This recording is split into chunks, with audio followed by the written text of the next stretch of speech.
The rain had never fallen like that before. It pelted the streets in heavy, merciless sheets, turning neon lights into trembling reflections on the puddle-strewn pavement. I had never felt more exposed, more fragile, than I did at that precise moment, standing under the dim glow of a street lamp as if the universe itself was holding its breath, waiting for me to decide.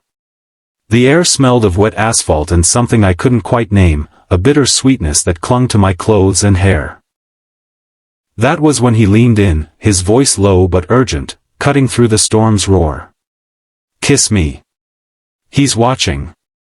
My heart skipped, not from fear, exactly, but from a strange, exhilarating recognition that my life, as I knew it, was about to shift.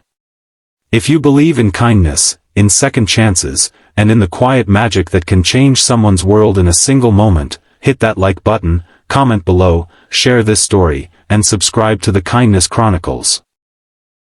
You won't want to miss what happens next. I had always believed that love was a gentle, predictable thing, the kind you see in movies where everything falls into place perfectly. But real life, I had learned, was messy, painful, unforgiving. And yet, standing there, soaked to the bone, staring into his eyes, I realized that maybe love wasn't about perfection, it was about courage. The courage to face what terrified you, the courage to risk heartbreak, the courage to leap even when you didn't know where you'd land. The man before me, tall, shadowed, every bit the stranger and yet someone who felt inexplicably familiar, was daring me to do that. I thought about the man watching, lurking somewhere in the dim glow of the alley. He was part of a past I couldn't fully escape, a reminder of the guilt and shame I had carried for years.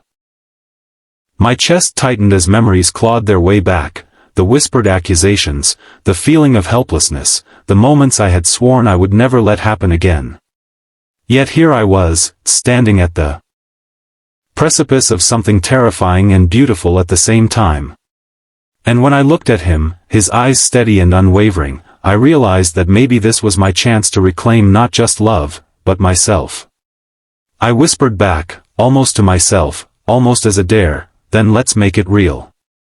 The first touch was electric, sending shivers through my body as if every nerve had been waiting for this moment all along. It was a kiss that carried years of fear, years of longing, and years of unspoken dreams. Around us, the world dissolved, the storm, the shadows, even the man watching, and there was only this fragile, suspended bubble of possibility.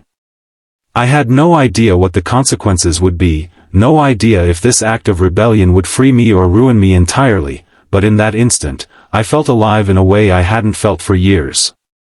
We pulled back slightly, just enough to breathe, our foreheads resting together as the rain dripped from our hair, mingling with our tears. There was a softness to him I hadn't expected, a kindness that radiated from his very being, and I realized that this moment wasn't just about passion. It was about healing.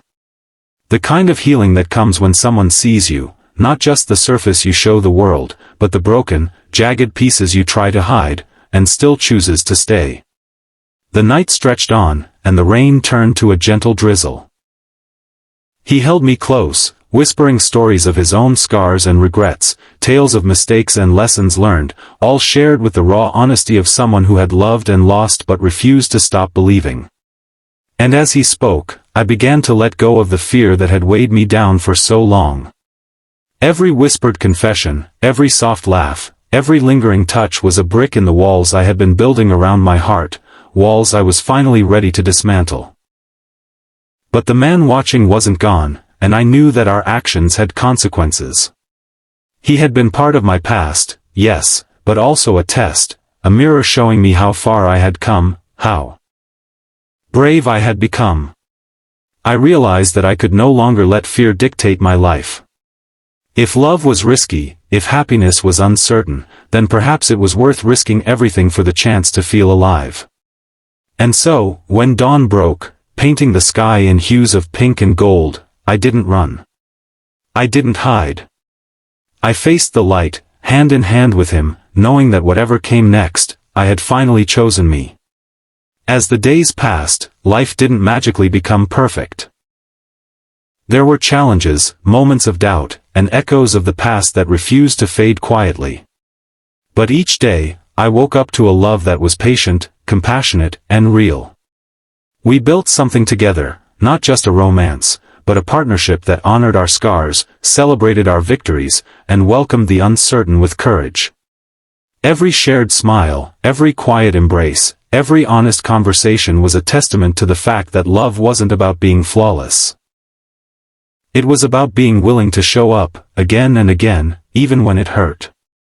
By the time the storm had fully passed, I had changed. I was no longer the person who ran at the first sign of danger or hid from the possibilities of life. I was someone who had kissed fear in the face, embraced desire, and chosen love even when the world was watching. And as I looked at him, standing there with that steady, unwavering gaze, I knew we had created something extraordinary. Not because it was perfect, but because it was ours, real and unbroken and alive. If this story touched your heart, if it made you believe in the power of courage, second chances, and true connection, please take a moment to like this video, share it with someone who needs hope, and comment your thoughts below. Tell me your own story, your own leap of faith, your own moment of making love real. Let's inspire each other, together. Because in the end, life isn't about watching shadows from afar. It's about stepping into the rain, taking the risk, and finding that one heart willing to meet yours, no matter who is watching. And that, perhaps, is the most beautiful truth of all. If you want, I can expand this into a full YouTube-ready 6,000-word script with cinematic pauses, more inner monologue, and added tension to fully fill a 20 to 25-minute storytelling video. It would feel like a real, heart-touching film.